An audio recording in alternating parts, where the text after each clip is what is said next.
আল্লাহ রাব্বুল আলামিন বলে, বান্দা তোমরা ওই জান্নাতের দিকে দৌড়াও, তোমরা আল্লাহর মাগফিরাতের দিকে দৌড়াও, আল্লাহর বানানো জান্নাতের দিকে দৌড়াও।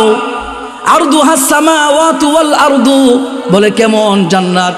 আল্লাহ রাব্বুল আলামিন বলে, বান্দা ওই জান্নাতটার প্রশস্ততা হবে আসমান জমিনের মতো। চিল্লায়ে বলেন সুবহানাল্লাহ। উইদ্দাত লিল মুত্তাকিন। আমার আল্লাহ বলে, বান্দারে ওই জান্নাতের মালিক কে হবে সেটাও আমি আল্লাহ জানায়া দেই। যারা এই দুনিয়ায় আমাকে ভয় করে হাতের গুনাহ থেকে বাঁচবে, আমাকে ভয় করে চোখের গুনাহ থেকে বাঁচবে, আমাকে ভয় করে পায়ের গুনাহ থেকে বাঁচবে, আমাকে ভয় করে জবানের গুনাহ থেকে বাঁচবে, আমাকে ভয় করে বান্দা হাই ইনকামের গুনাহ থেকে বাঁচবে, হারাম ইনকাম করবে না, সন্তানটাকে হারাম শিক্ষা দিবে না, বিবিরে হারামভাবে সাজসজ্জা করায়া সাজগুজ দিয়া এরপরে আচার অনুষ্ঠানে নিবে না, সবগুলো গুনাহ থেকে যারা বর্জন করবে, নিজেকে বিরত রাখবে, এরা হলো মুত্তাকি। আমার আল্লাহ বলেন, ওই আসমান জমিনের মতো প্রশস্ত জান্নাতের মালিক আমি আল্লাহ তাআলা এমন মুত্তাকিদেরকে বানায়া দিব। তাহলে আমাদের আসল ঠিকানা কি দুনিয়া নাকি জান্নাত? আসল ঠিকানা জান্নাত। আমার আল্লাহ বলে, হে বান্দা, এই দুনিয়া তোমার আসল ঠিকানা নয়, তোমার আসল ঠিকানা হলো জান্নাত। এই বান্দা, তুমি মনে কইরো না দুনিয়ার মধ্যে সফল হয়ে গেছো একটা বাড়ি বানায়া, দুনিয়ার মধ্যে একটা সরকারি চাকরি পায়া তুমি সফল হয়ে গেছো। আমার আল্লাহ বলেন, তোমার দুনিয়ার মধ্যে বাড়ি থাকলে থাকতে পারে, তুমি যদি কোনো চাকরির মালিক হইতে পারো, কিন্তু আসল সফল হলো ওই ব্যক্তি যে ব্যক্তিকে জাহান্নাম থেকে মুক্তি দিয়া জান্নাতের মালিক বানানো হয়েছে। ঠিক কিনা বলেন? ফামান যুহজিহা আনিন নারি ওয়া উদখিলাল জান্নাতা ফাকাদ ফাস। আল্লাহ রাব্বুল আলামিন বলে, ও বান্দা, দুনিয়ার মধ্যে ওই ব্যক্তি সফল, আল্লাহ রাব্বুল আলামিনের কাছে ওই ব্যক্তি সফল যেই ব্যক্তিটা জাহান্নাম থেকে মুক্তি পেয়ে গেছে। ফামান যুহজিহা আনিন নারি, জাহান্নামের আগুন থেকে যেই লোকটাকে মুক্ত করা হয়েছে, দূরে রাখা হয়েছে, ওয়া উদখিলাল জান্নাতা, এবং জান্নাতে প্রবেশ করানো হয়েছে, ফাকাদ ফাজা। আল্লাহ বলেন, তোমাদের দৃষ্টিতে কে সফল আর কে ব্যর্থ সেটা আমি বলতে চাই না, সেটা আমি জানতেও চাই না। আমার কাছে সফল হলো ওই ব্যক্তি যে ব্যক্তি জাহান্নাম থেকে মুক্তি পায়া জান্নাতের মালিক হয়ে গেছে। সুবহানাল্লাহ। আল্লাহ রাব্বুল আলামিন বলেন, যারা মুমিন তাদের সিফত কেমন তোমরা কি জানো? মুমিনেরা যখন আল্লাহর কথা শুনে তখন নিয়ত করে, আল্লাহ আইয়াকুলু সামি'না ওয়া আতা'না, আমরা আপনার কথাগুলো শুনতেছি মানার জন্য। সুবহানাল্লাহ বলেন। তাহলে আমরা আলোচনা শুনবো কি শুধু শোনার জন্য নাকি মানার জন্য? এই ভাই, সাহাবায়ে কেরাম একটা হাদিস শুনছেন, জীবন বদলে গেছে। ঠিক কিনা বলেন? এমন সাহাবী আসছে জীবনে একবার শুধু রাসূলুল্লাহর সাথে সাক্ষাৎ, একটা হাদিস শুনছে, জীবন পরিবর্তন হয়ে গেছে। একটা আয়াত শোনার পরে তার জীবন বদলে গেছে। এখন আমরা ওয়াজের পর ওয়াজ শুনে প্রত্যেকদিন মাহফিল, একের পর এক মাহফিল। বলে, এই হুজুর, আপনি যেই পরিমাণ বয়ান করেন, আপনার জায়গায় আমি থাকলে আরো ভালো বয়ান করবেন। ঠিক কিনা বলেন? এমন অনেক ব্যক্তিরা আছে এত সুন্দর জানে, মাশাআল্লাহ, অনেক ভালো জানে। কারণ আমি তো একজনের বয়ান করতেছি, আমার মধ্যে যা ইলম আছে তার থেকে আমি বলতেছি। কিন্তু আমাদের মধ্যে এমনও ব্যক্তি আছে যে হাজার ওয়াইজের ওয়াজ শুই না উনি বড় একজন বক্তা হয়ে গেছে। এমন আছে না নাই? কিন্তু আপনি যতটুকু জানেন, জানারটা তো আলহামদুলিল্লাহ, সবচেয়ে বড় কথা হলো মানা। আপনার ইনকামটা হালাল হওয়ার দরকার আছে না নাই? এই ভাই, যাদের কাছে মোবাইল আছে, মোবাইলের মধ্যে গুনাহ ছাপতে হবে। আপনি গোপন কামরার মধ্যে আছেন, দুনিয়ার কেউ দেখে না, আপনার বিবি দেখে না, আপনার সন্তান দেখে না, মোবাইলের মধ্যে আপনি গুনাহ করতেছেন, কে দেখতেছেন? আপনি কিন্তু জানেন মোবাইলের মধ্যে গুনাহ করা হারাম। ঠিক কিনা বলেন? তাহলে মোবাইলের গুনাহগুলো আমরা ছাড়তে পারি না। এইভাবে আল্লাহ রাব্বুল আলামিনের যতগুলো মালিকানা আমরা স্বীকার করলাম, এই হাতের মালিক আমার আল্লাহ, পায়ের মালিক আমার আল্লাহ, দিল ও দেমাগের মালিক আমার আল্লাহ। আল্লাহ রাব্বুল আলামিন বলে, ও বান্দা, আমি আল্লাহ রাব্বুল আলামিন তোমারে দুনিয়াতে পাঠাইছি, এই সব অঙ্গ প্রত্যঙ্গের মালিক আমি আল্লাহ। আমি আল্লাহর হুকুম মতো যদি চালাও, আমি আল্লাহ তাআলা তোমার জন্য জান্নাতুল ফিরদাউস প্রস্তুত করে রাখছি। এই ভাই, আমরা আগে এই দুনিয়াতে ছিলাম না? আমরা সবাই ছিলাম জান্নাতে। কোথায় বলেন?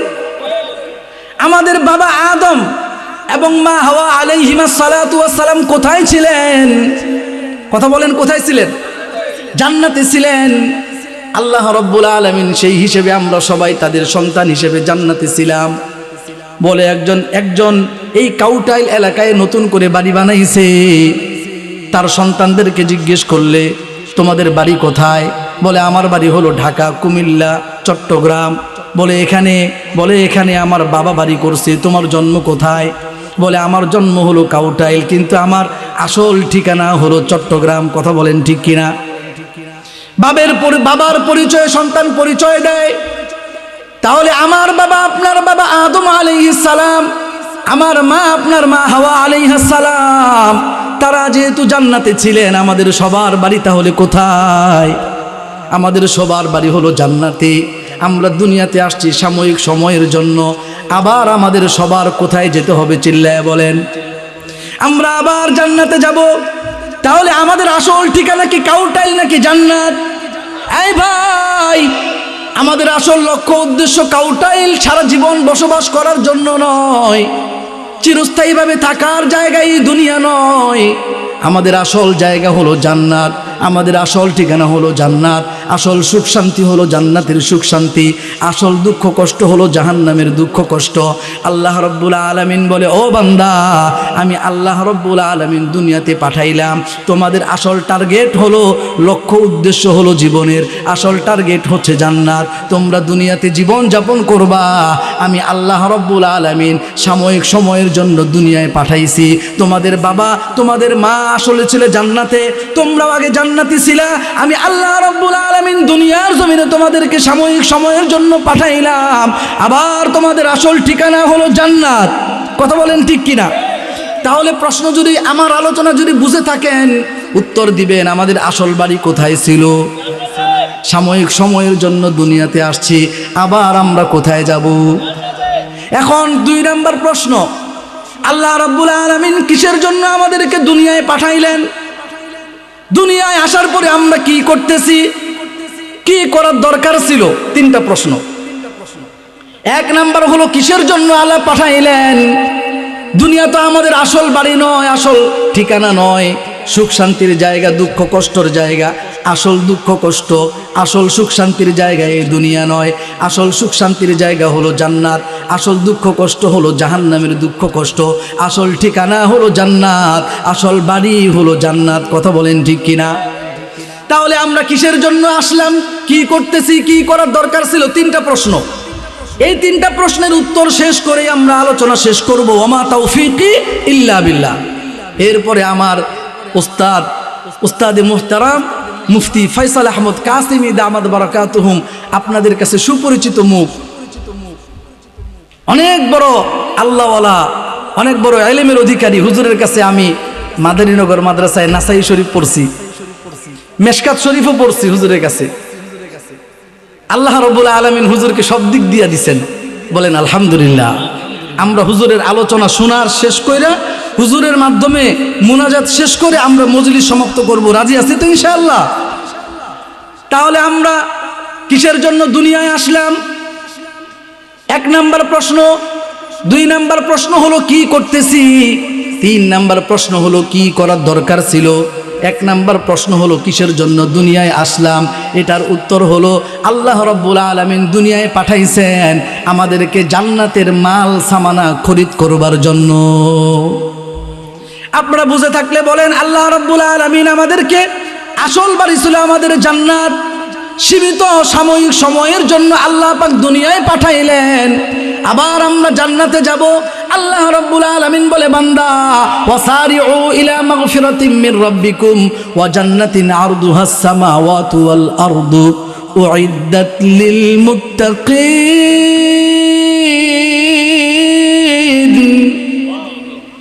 আল্লাহ রাব্বুল আলামিন বলে, বান্দা তোমরা ওই জান্নাতের দিকে দৌড়াও, তোমরা আল্লাহর মাগফিরাতের দিকে দৌড়াও, আল্লাহর বানানো জান্নাতের দিকে দৌড়াও।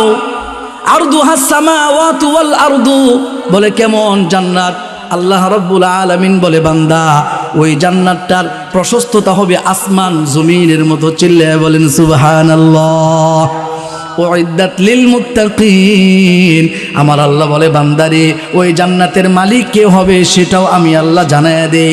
যারা এই দুনিয়ায় আমাকে ভয় করে হাতের গুনাহ থেকে বাঁচবে, আমাকে ভয় করে চোখের গুনাহ থেকে বাঁচবে, আমাকে ভয় করে পায়ের গুনাহ থেকে বাঁচবে, আমাকে ভয় করে জবানের গুনাহ থেকে বাঁচবে, আমাকে ভয় করে বান্দা ইনকামের গুনাহ থেকে বাঁচবে, হারাম ইনকাম করবে না, সন্তানটাকে হারাম শিক্ষা দিবে না, বিবিরে হারামভাবে সাজসজ্জা করায়া সাজগুজ দিয়া এরপরে আচার অনুষ্ঠানে নিবে না, সবগুলো গুনাহ থেকে যারা বর্জন করবে নিজেকে বিরত রাখবে, এরা হলো মুত্তাকি।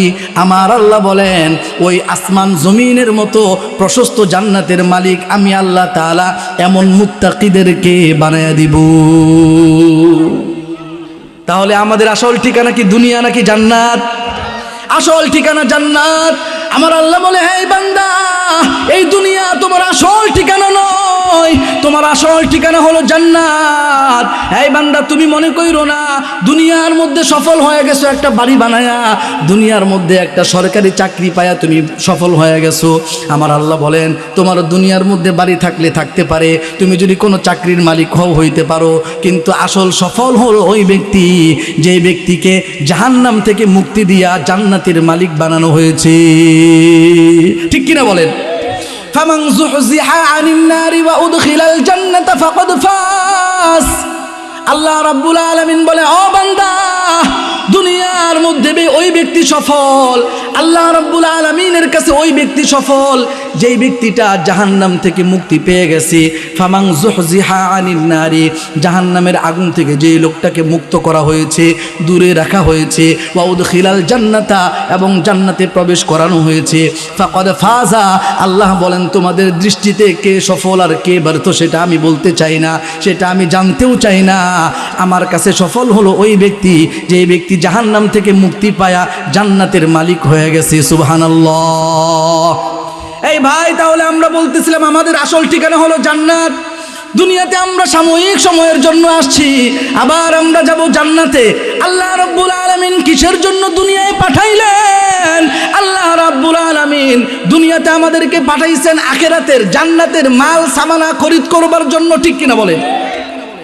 আল্লাহ তাআলা আমাদেরকে দুনিয়াতে কিসের জন্য পাঠাইছেন? আওয়াজ দিয়ে বলেন তো, কিসের মাল সামানা? জান্নাতের মাল সামানা খরিদ করবার জন্য।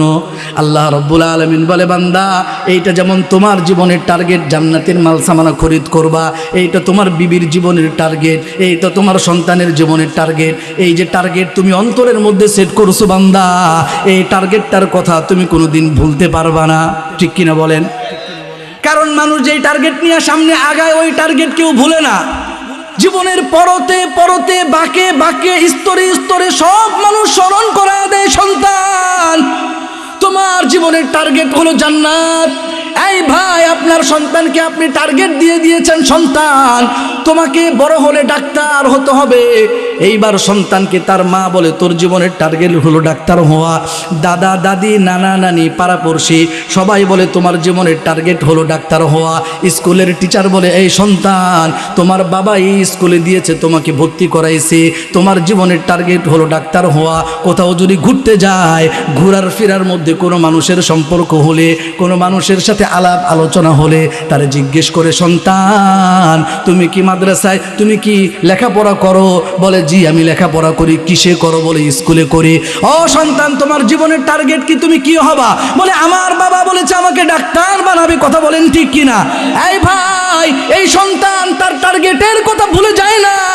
আমার আল্লাহ বলে ও বান্দা ওই সন্তানকে তুমি ডাক্তার বানাইবা, তোমার সন্তানকে ডাক্তার বানাইবা একটা মুহূর্তের জন্য তার অন্তর থেকে তার উদ্দেশ্যটা টার্গেটটা অন্য জায়গায় যায় না, তার টার্গেটের কথা সে ভুলে যায় না। তার টার্গেটের কথা তার মা স্মরণ করায় দেয়, বাবা স্মরণ করায় দেয়, দাদা দাদি নানা নানি পাড়াপড়শি বন্ধু বান্ধব সবাই স্মরণ করায় দেয়। এই টার্গেটটাকে আল্লাহ রাব্বুল আলামিন বলতেছে ও বান্দা আমি আল্লাহ তোমাকে দুনিয়ায় পাঠাইছি ওই ডাক্তার হবার টার্গেট নিয়ে জীবন যাপন করার জন্য নয়। আমি আল্লাহ তোমারে পাঠাইছি ইঞ্জিনিয়ার হবার টার্গেট নিয়ে বড় হবার জন্য নয়। আমি আল্লাহ তোমারে পাঠাইছি তোমার জীবনের আসল টার্গেট বানাইবা জান্নাত। ঠিক কিনা বলেন? এই ভাই আমরা বললাম আমাদের জীবনের আসল টার্গেট হলো জান্নাত, ঠিক কিনা বলেন? তাহলে আমার সন্তানের টার্গেট হওয়া ডাক্তার হওয়া, ওই সন্তান যেমন ভুলে যায় না ডাক্তার হওয়াটাকে কোনোদিন ভুলে যায় না, আমরা যারা জীবনের টার্গেট বানাইছি জান্নাত, জান্নাতের কথাটাও আমাদের ভুলে গেলে চলবে না। আমার সন্তানকে বুঝাইতে হবে, সন্তান আমার জীবনের টার্গেট হলো জান্নাত, ও বিবি আমার জীবনের টার্গেট জান্নাত। মা বাবারে বুঝাইতে হবে, ও মা বাবা আমার জীবনের টার্গেট হলো জান্নাত। কথা বলেন ঠিক কিনা? এইবার ওই সন্তানের দিকে তাকান, টার্গেট ডাক্তার হওয়া বানাইছে, এরপরে টাকা খরচ করা লাগছে, এরপরে মেধা খরচ করা লাগছে, এরপরে সময় খরচ করা লাগছে, তাকে পরিশ্রম করা লাগছে, সাধনা করা লাগছে, এরপরে তার ডাক্তার হওয়া, সে ডাক্তার হইতে পারছে। সুতরাং টার্গেট যদি ফিল আপ করতে হয়, টার্গেট পর্যন্ত পৌঁছাইতে হলে টাকা খরচ করার দরকার আছে না নাই? চিল্লায় বলেন। সময় খরচ করার দরকার আছে না নাই? মেধা খরচ করার দরকার আছে, এরপরে পরিশ্রম করার দরকার আছে।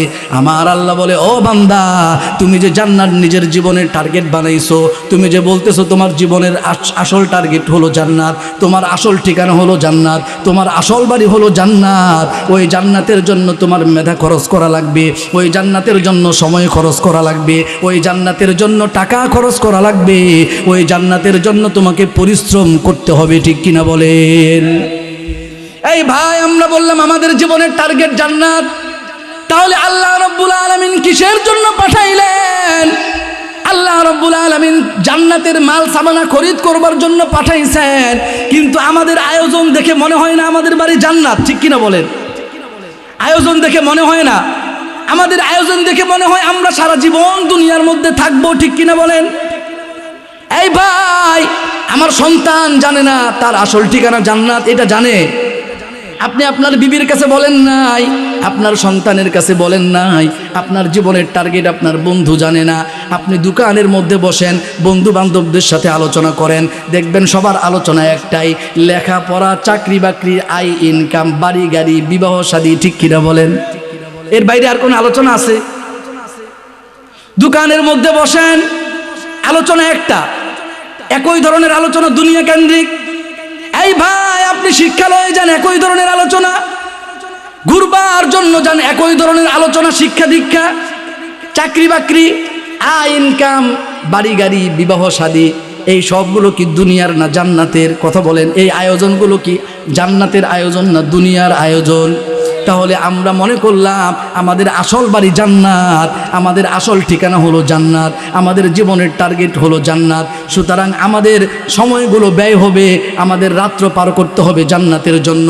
জান্নাতের উপকার হয় এমন কথা আমি বলবো, জান্নাতের উপকার হয় এমন কাজ আমি করব, জান্নাতের ক্ষতি হয় এমন উপকার এমন কথা আমি বলবো না, জান্নাতের ক্ষতি হয় এমন কাজও আমি করব না, ঠিক কিনা বলেন? তাহলে আল্লাহ রাব্বুল আলামিন আমাদেরকে দুনিয়ায় পাঠাইছেন সাময়িক সময়ের জন্য, জান্নাতের মাল সামানা খরিদ করার জন্য। এই ভাই দুনিয়ায় এসে আমাদের সব আয়োজন হয়ে গেছে দুনিয়ার, আমাদের আয়োজনটা হওয়ার দরকার ছিল জান্নাতের, ঠিক কিনা বলেন? আল্লাহ রাব্বুল আলামিন বলে, এই বান্দা দুনিয়ায় তুমি একমাত্র গেছো জান্নাতের জন্য, তুমি টার্গেট বানাইছো নিজের জীবনটা, কিন্তু দুনিয়ার সব আয়োজন তুমি দুনিয়া কেন্দ্রিক কইরা রাখছো। বাড়ি এমনভাবে বানাইছো মনে হয় যেন এই বাড়ির থেকে তুমি কোনোদিন আর মরবা না, এমনভাবে তুমি বাড়ির পিছনে সময় দিলা। ও বান্দা তুমি দিন দিন উন্নতি অগ্রগতি করার চিন্তা করো। আগে যদি তুমি ওই নোকিয়া ছোট্ট মোবাইল ব্যবহার করছো, এখন তুমি স্মার্টফোন ব্যবহার করো। আগে যদি অ্যান্ড্রয়েড ফোন ব্যবহার করছো, এখন তুমি আইফোন ব্যবহার করার চেষ্টা করো। দিন দিন তুমি উন্নতি করার চেষ্টা করো। এটা হলো দুনিয়ার বেলায় উন্নতি, ডে বাই ডে দিন দিন বান্দা উন্নতি করতে চায়। আখেরাতের বেলায় কোনো খবর নাই, ঠিক কিনা বলেন? বলে দুনিয়ার মধ্যে যদি এক জোড়া জুতা ছিঁড়ে যায়, আরেক জোড়া নতুন জুতা কেনার জন্য পাগল হয়ে যায়। সন্তান তার বাবারে বলে, ও বাবা আমার পায়ের জুতাগুলো ছিঁড়ে গেছে, এই জুতা আর চলবে না, নতুন জুতার দরকার আছে। কথা বলেন ঠিক কিনা? এইভাবে জামা যদি নষ্ট হয়ে যায়, বান্দা চেষ্টা করে এই জামা নষ্ট হয়ে গেছে, নতুন জামার দরকার। চশমা যদি পুরান হয়ে যায়, আরেকটা নতুন চশমা কেনার জন্য চেষ্টা করে। কিন্তু এই 20 বছর আগে ভাঙ্গা চূড়া সূরা ফাতিহা দিয়া নামাজ পড়ছে, এখনো 20 বছর পরে ভাঙ্গা সূরা ফাতিহা দিয়া নামাজ পড়তেছে, কোনো খবর নাই, ঠিক কিনা বলেন? আল্লাহ রাব্বুল আলামিন বলে, ও বান্দা তুমি তোমার জীবনের টার্গেট বানাইছো জান্নাত, কিন্তু জান্নাতের জন্য কোনো আয়োজন নাই। তুমি সাহাবায়ে কেরামের সাথে জীবন মিলাও। আল্লাহ রাব্বুল আলামিন বলেন সাহাবায়ে কেরামের সাথে জীবন মিলাও, তাহলে তুমি বুঝতে পারবা তোমার সব আয়োজন কি দুনিয়ার জন্য নাকি জান্নাতের জন্য। এই ভাই, আপনারা কি আমার কথা খেয়াল করতেছেন? আমার কথা বুঝতে পারতেছেন? বলে আল্লাহ রাব্বুল আলামিন আমাদেরকে দুনিয়ার মধ্যে পাঠাইছেন জান্নাতের সামানা খরিদ করবার জন্য, ঠিক কিনা বলেন? তাহলে আমাদের জীবনটা আমরা সাহাবায়ে কেরামের সাথে মিলাবো। আল্লাহ রাব্বুল আলামিন বলেন ওয়াইদা কিলা লাহুম আমিনু কামা আমানান নাস ক্বালু আনুমিনু কামা আমানাস সুফাহা আলা ইন্নাহুম হুমুস সুফাহা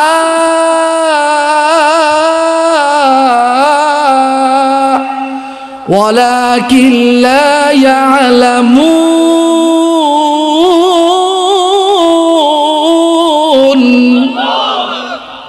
আল্লাহ রাব্বুল আলামিন বলতেছেন এই বান্দারা, আমিনু কামা আমানান নাস, তোমরা সাহাবায়ে কেরামের মতো ঈমান আনো। সাহাবায়ে কেরাম যেমন ঈমানদার হয়েছেন তোমরাও তেমন ঈমানদার হইবা। সাহাবায়ে কেরাম নিজের জীবনের প্রত্যেকটা কাজ যেমন আল্লাহর হুকুমের মধ্যে করেছেন, তোমরাও ওইভাবে নিজের প্রত্যেকটা কাজ আল্লাহর হুকুমের মধ্যে করবা। সাহাবায়ে কেরাম যেমন কোনো কথা কোনো কাজ আল্লাহর হুকুমের বাইরে করেন নাই, বলেন নাই, তোমরাও তোমাদের জীবনের কোনো কাজ আল্লাহর হুকুমের কথার বাইরে, আল্লাহর হুকুমের বাইরে কোনো কথা বলবাও না, কোনো কাজ করবাও না। তাহলে আমাদের জীবনটা মিলাইতে হবে সাহাবায়ে কেরামের সাথে। জোরে বলেন কার সাথে? সবাই একবার বলেন রাদিয়াল্লাহু তাআলা আনহু। আমার ভাই, আমার বাবা, আমার বন্ধু, খেয়াল করে শুনেন। এই ভাই, আমাদের জীবন আমরা জান্নাতের জন্য বানাইছি। আল্লাহ পাক বললেন বান্দা, জান্নাতের বিনিময়ে আমি আল্লাহ তোমাদের জানমাল খরিদ করে নিয়েছি। এই বান্দা, জান্নাতের জন্য তুমি সময় ব্যয় করবা, জান্নাতের জন্য তুমি পরিশ্রম করবা, জান্নাতের জন্য তুমি টাকা খরচ করবা, জান্নাতের জন্য মেধা খরচ করবা। যদি তুমি এগুলো ব্যয় করো, জান্নাতের জন্য কষ্ট করো, তাহলে বোঝা গেছে তুমি জান্নাতের জন্য ফিকির করো।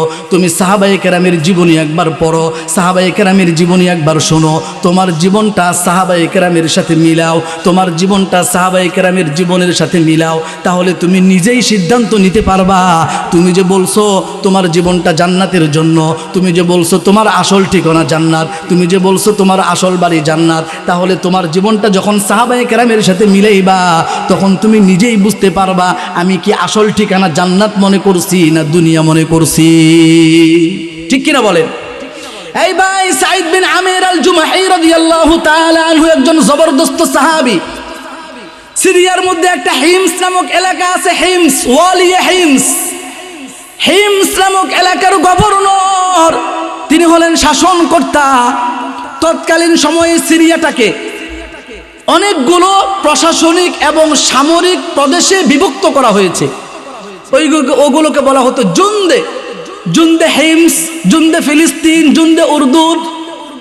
এই জুন্দ, সবচেয়ে বড় জুন্দ ছিল হিমস নামক এলাকাটা। সবচাইতে বড় প্রশাসনিক সামরিক অঞ্চল ছিল, প্রদেশ ছিল এটা। ওই প্রদেশের গভর্নর, শাসনকর্তার নাম হচ্ছে হযরতে সাঈদ বিন আমির জুমাহি রাদিয়াল্লাহু তাআলা আনহু। তিনি একজন সাহাবায়ে কেরাম দুনিয়ার জীবনটাকে আসল জীবন মনে করেন নাই, আসল জীবন মনে করছেন আখিরাতের জীবনটাকে। দুনিয়ার ঠিকানা আসল ঠিকানা নয়, আসল ঠিকানা হলো জান্নাত। দুনিয়ার বাড়িটা আসল বাড়ি নয়, আসল বাড়ি হলো জান্নাত। দুনিয়ার সুখ শান্তি আসল নয়, আসল সুখ শান্তি হলো জান্নাত। সাহাবায়ে কেরাম যেমন মুখে বলছেন, অন্তরে বিশ্বাস করছেন, কাজের মাধ্যমে সেটার বাস্তবায়ন করেছেন। আল্লাহ রাব্বুল আলামিন সাহাবায়ে কেরামকে আমাদের জন্য মডেল বানাইছেন। কি বানাইছেন বলেন? এই ভাই, এই যুবক, আমার বন্ধু, কলিজার টুকরা আমার যুবক ভাই, খেয়াল করে শোনো। তোমার মডেল হলো ওই লম্পট, বেহায়া, নির্লজ্জ ক্রিকেটার, খেলোয়াড়, ড্যান্সার, গায়ক, নায়ক, এগুলো হলো তোমার মডেল। তুমি একজন মুসলমান না, না, তোমার মডেল কোনো বেহায়া, লম্পট, নির্লজ্জ, যেগুলো আল্লাহর নাফরমানি করে, আল্লাহ তাআলার অবাধ্যতা গোটা দুনিয়ার মধ্যে ছড়ায় দেয়। এরা কোনোদিন আমরা মুসলমান আমাদের যুবকদের মডেল হতে পারে না। আমাদের জীবনের মডেল হলো মুহাম্মাদুর রাসূলুল্লাহ সাল্লাল্লাহু আলাইহি ওয়াসাল্লাম। আমাদের মডেল হলো সাহাবায়ে কেরাম। সাঈদ বিন আমির আল জুমাহি রাদিয়াল্লাহু আনহু আল্লাহু আকবার। হিমস নামক বিশাল বড় এলাকা, বাংলাদেশের প্রায় অর্ধেকটা, শুধুমাত্র ঢাকার মতো জায়গার উনি গভর্নর নন, শাসনকর্তা নন, তিনি হচ্ছেন হিমস নামক এলাকার শাসনকর্তা। বিশাল বড় অঞ্চল। হযরত ওমর বিন খাত্তাব রাদিয়াল্লাহু তাআলা আনহু, হযরতে সাঈদ বিন আমির জুমাহি রাদিয়াল্লাহু আনহু গভর্নর, হযরত ওমর বিন খাত্তাব রাদিয়াল্লাহু আনহু আসছেন পর্যবেক্ষণ করার জন্য। ওমর রাদিয়াল্লাহু আনহুর শাসনামল চলতেছে। হযরত ওমর রাদিয়াল্লাহু আনহু অর্ধ জাহানের খলিফা ওমর বিন খাত্তাব রাদিয়াল্লাহু তাআলা আনহু হিমসের মানুষদেরকে জিজ্ঞেস করলেন, এই হিমসবাসী, তোমাদের কাছে যখন ওই কোনো শাসনকর্তা পাঠায়, যখন ওই কোনো গভর্নর পাঠানো হয়, তখন ওই তোমরা তোমাদের গভর্নর শাসনকর্তার বিরুদ্ধে অভিযোগ করো। আমার জানা মতে সাঈদ বিন আমির আল জুমাহি রাদিয়াল্লাহু আনহু অনেক বড় জবরদস্ত একজন আল্লাহর রাসূলের সাহাবী, সুতরাং আমার বিশ্বাস তার বিরুদ্ধে তোমাদের কোনো অভিযোগ নাই। তোমাদের কি তার বিরুদ্ধে কোনো অভিযোগ আছে? হিমসের মানুষেরা বলল, আমিরুল মুমিনিন ওমর বিন খাত্তাব রাদিয়াল্লাহু আনহু 4টা অভিযোগ আছে। কয়টা বলেন? হযরত ওমর বললেন, আরে তোমরা তো কুফাবাসীর মতো দেখা যায়, কুফাবাসী যারাই পাঠানো হয় তার বিরুদ্ধে অভিযোগ। এটাকে বলা হয়তো কুয়াইফা, ছোট্ট কুফা, মানে কুফাবাসীর মতো এরাও শুধু গভর্নরদের বিরুদ্ধে, দায়িত্বশীলদের বিরুদ্ধে তাদের অভিযোগের শেষ নাই। হযরত ওমর বললেন, তোমাদের অভিযোগগুলো আমি শুনবো। এইবার হযরতে সাঈদ বিন আমির জুমাহি রাদিয়াল্লাহু আনহুকে এক পাশে দাঁড় করালেন, এক পাশে বসাইলেন, হিমসের অধিবাসীদেরকে আরেক পাশে বসাইলেন। হযরতে ওমর রাদিয়াল্লাহু আনহু সাঈদ বিন আমির জুমাহি রাদিয়াল্লাহু আনহুকে জিজ্ঞেস করতেছেন, ও সাঈদ, আপনার বিরুদ্ধে তারা 4টা অভিযোগ করবে। হযরতে ওমর রাদিয়াল্লাহু আনহু বললেন, আমি অভিযোগগুলো শুনবো। সাঈদ বিন আমির জুমাহি রাদিয়াল্লাহু আনহু বললেন, অবশ্যই আমিরুল মুমিনিন, তারা আমার বিরুদ্ধে কি অভিযোগ করে আমি শুনতে চাই। আমিরুল মুমিনিন ওমর রাদিয়াল্লাহু আনহু জিজ্ঞেস করলেন, কি তোমাদের অভিযোগটা কি? তারা বলল, আমিরুল মুমিনিন, 1 নম্বর অভিযোগ হলো আমরা প্রত্যেক দিন ফজরের পরে তার কাছে বিচারের জন্য যাই, কিন্তু ফজরের পর তিনি আমাদের বিচার চাচার শুনেন না, তিনি আমাদের সাথে সাক্ষাৎ দেন না।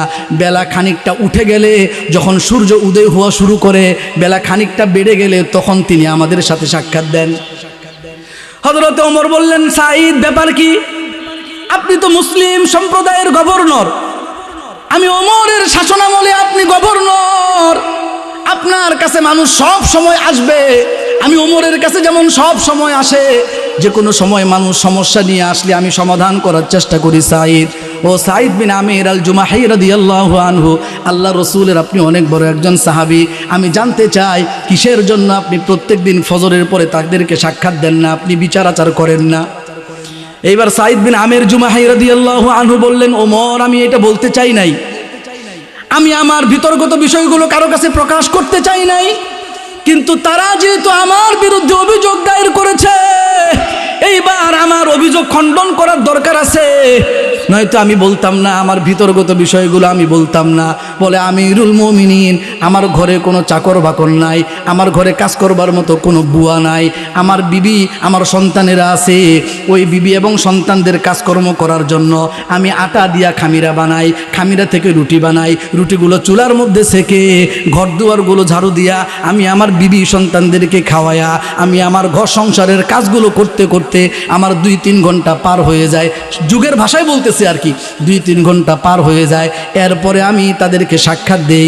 আমার নিজের ঘরের কাজগুলো করবার কারণে ফজরের পর তাদেরকে আমি সাক্ষাৎ দিতে পারি না, এই জন্য আমার দেরি হয়ে যায়। হিমসের মানুষেরা বলল, আমিরুল মুমিনিন 2 নম্বর অভিযোগ হলো তিনি আমাদেরকে রাতের বেলা সাক্ষাৎ দেন না, কোনো দিন রাতের বেলা বিচার নিয়ে গেলে তিনি বিচার করেন না। আমিরুল মুমিনিন বললেন, সাঈদ, ব্যাপার কি? আপনি রাতের বেলা কোনো বিচার করেন না, কারণ কি? আপনি তো মুসলিম সম্প্রদায়ের গভর্নর, শাসনকর্তা, মানুষের সমস্যা যেমন দিনের বেলা হতে পারে রাতের বেলাও হতে পারে, কি পারে না? আপনি কিসের জন্য রাতের বেলা সাক্ষাৎ দেন না? হযরতে সাঈদ বলতেছেন, আমিরুল মুমিনিন, আমি এটাও বলতে চাই নাই, কিন্তু যেহেতু তারা আমার বিরুদ্ধে অভিযোগ দায়ের করেছে, না বলে আমি পারলাম না। বলতেছে আমিরুল মুমিনিন, আমি রাত্র এবং দিনটাকে দুইটা ভাগে ভাগ করেছি। দিনটাকে আমি মানুষের সেবায় নিযুক্ত করে দিলাম, দিনের মধ্যে আমি মানুষের বিচার আচার শুনি, মানুষের খেদমত করি, সেবা করি। আর রাত্র হলেই আমি আল্লাহ রব্বুল আলামিনের ইবাদতের মধ্যে দাঁড়ায়া যাই। এই ভাই বলতেছিলাম সাহাবায়ে কেরাম নিজের জীবনের টার্গেট বানাইছেন জান্নাত, আমরাও নিজেদের জীবনের টার্গেট বানাইছি জান্নাত।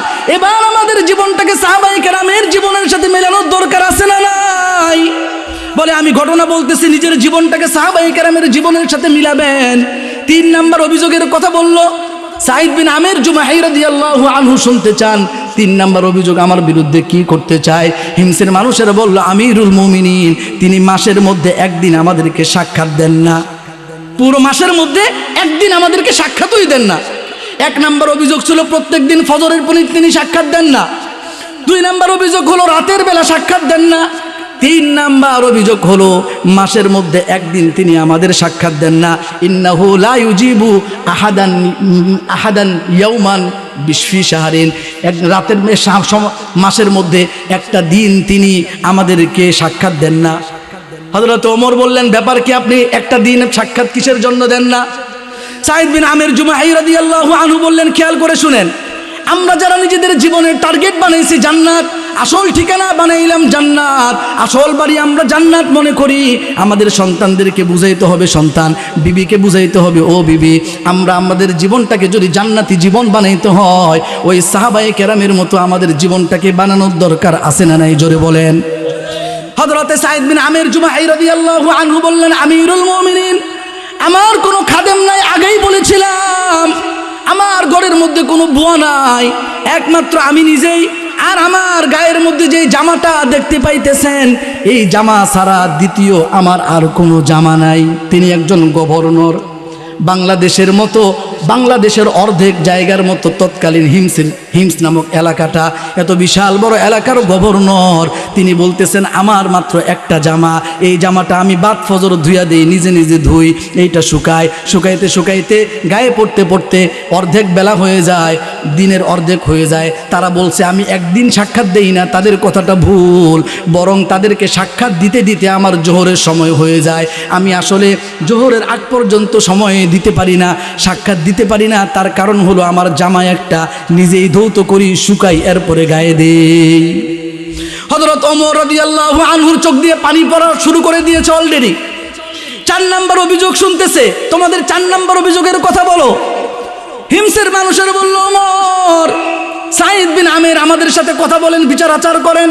হঠাৎ করে তিনি বেহুশ হয়ে যান, অচেতন হয়ে যান, কোনো হুশ থাকে না, বেহুশ হয়ে যান। একজন বিচারকের জন্য তো এটা অনেক বড় সমস্যা।